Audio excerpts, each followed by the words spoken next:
Good morning, you guys. I wanted to come on here and talk to you about ways that you can improve your credit score in 2020.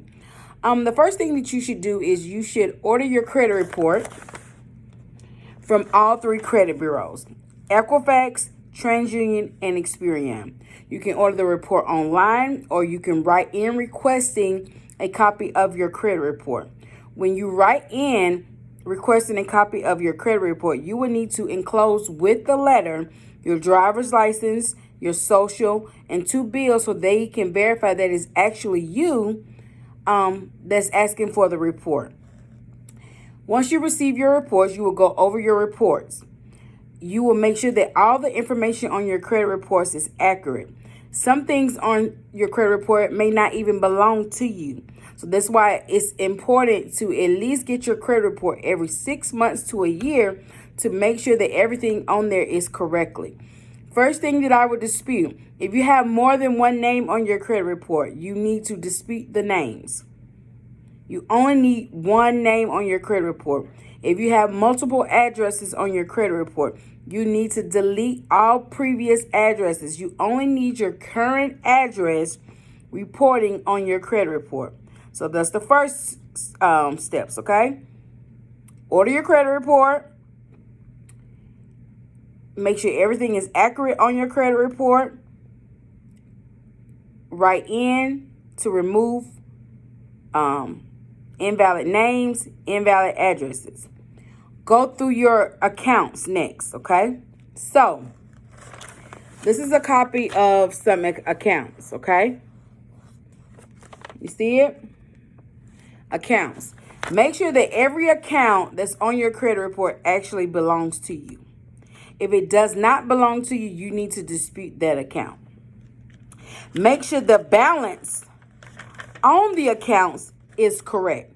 This is why it's so important that if you get a loan or you purchase a car or you get a credit card, that you keep up with your disclosures and your paperwork, because they mess up too.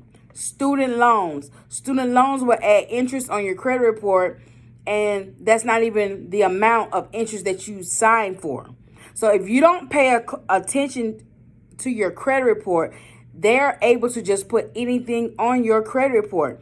So we as consumers have to pay attention to the inaccurate information on our credit report. One thing that a lot of you guys do not know: a balance should not be showed on your credit report. A balance should not be showed on your credit report. You didn't give anybody authorization to give this information out of how much you owe on a debt. Okay? I'm telling you, you guys better write these tips down, because I'm giving you the game. I'm giving you the game, okay? Your credit report should not show balances. That's one defense that you can use when you're disputing an account off your credit report. Collection accounts, you guys. Collection accounts. Let me give you an example. Say if you had an account with Georgia Power, and they sold it to Portfolio Recovery. You do not have to pay Portfolio Recovery. You did not have an account with Portfolio Recovery. You had an account with Georgia Power. You did not give Georgia Power the consent to sell your account to someone else. So basically, they sold your information without your consent. You cannot do that. That's your defense on getting the account removed from your credit report. The next step you should do is, each account on your credit report that you do not agree with, you need to request debt validation from the actual company.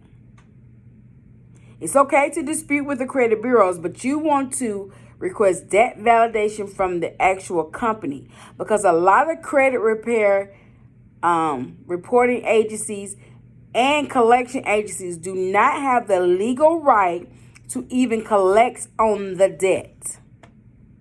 So you need to ask for proof that they actually have the legal right to collect on the debt. 80% of collection agencies cannot prove that they have the legal right to collect on the debt. They need to also prove that they have the licensing to collect in your state. You also need to make sure that the account is not out of the statute of limitations for your state, because each state has a different statute of limitations, you guys. These are things that you do not know and you need to educate yourself on. My goal is to travel around the world to educate you guys on the importance of credit and how to not keep making the same decisions and the same choices. But this is some things that I want you to start on. You also need to have several revolving positive accounts.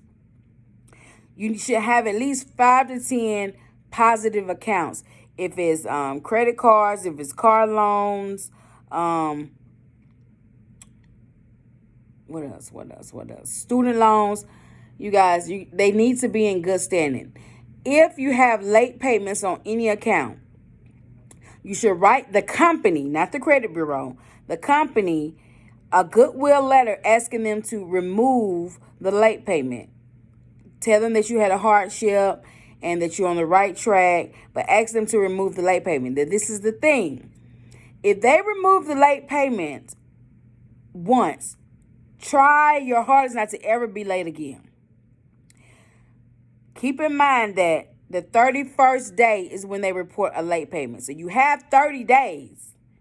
But when it hits that 31st day, that one late payment can drop your score 40 to 60 points. So it's very crucial that you try not to, things that's reporting on your credit report, you don't want them to go to that 31st day, okay?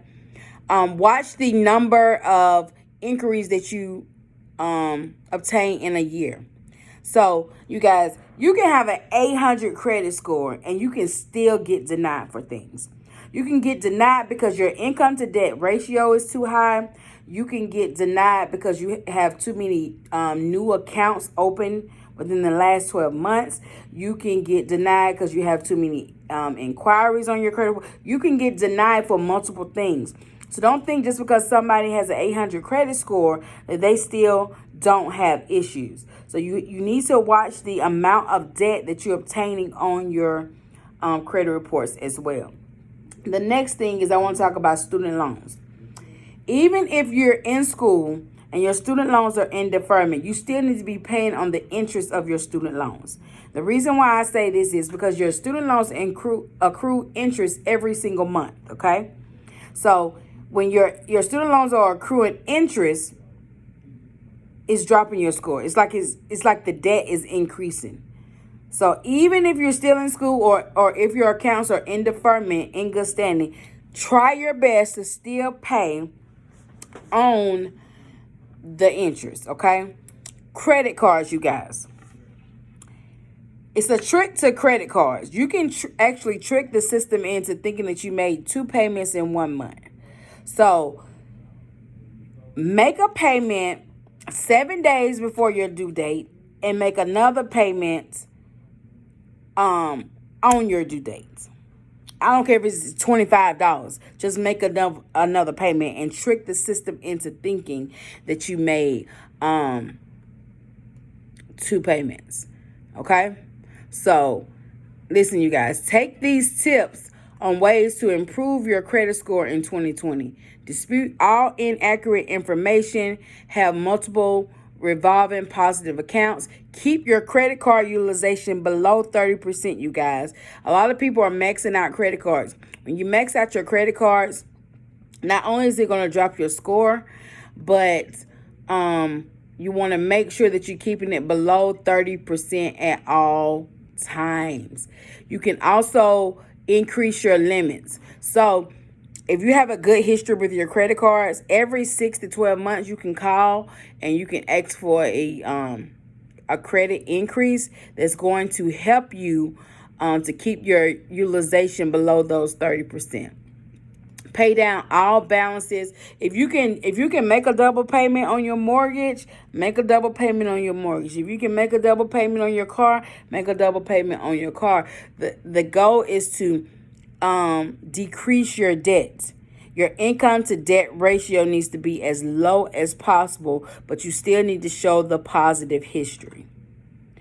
Make sure you check your report for charged off accounts and closed accounts. You do not want to delete any accounts that's closed with a zero balance, because you want to show that positive history. You want to show that you had this loan and you paid it off on time. You want to show that you had this car and you was never late. You want to show the positive. You want to show the good. You just do not want to show the bad, okay? So say if you are going to pay off your car next month, you need to get another revolving account to offset that. Because anytime that an account closes, it's no more revolving credit. So you need something to offset that to keep your score rising, you guys. So I hope that these tips helped you in increasing your score in 2020. I will be doing more and more videos educating you out throughout the year. And I pray that you have a blessed and prosperous day.